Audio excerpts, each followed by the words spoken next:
তিনজনে যুদ্ধ করে 170 জন পাক আর্মি ধরছি। এই বাইকযোদের গাঁজা খাওয়ার পরিমাণ যেন দিন দিন বেড়েই চলেছে। কতটুকু মেয়াদ উত্তীর্ণ গাঁজা খেলে এমন কথা বলতে পারে? 3 জন মিলে নাকি 170 জন পাকিস্তান আর্মিকে ওরা আটক করেছে।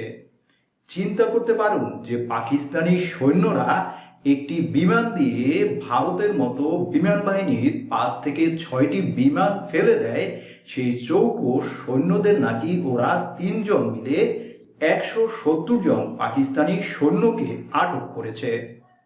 চিন্তা করুন, 170 জন সৈন্যর মাঝে যদি কেউ লুকিয়ে ওর ডান্ডার ভিতরে একটি গুলি ছুড়ে দিত, তাহলে 170 জন সৈন্যের ভিড়ের মাঝে এটি কি লক্ষ্য করা সম্ভব ছিল?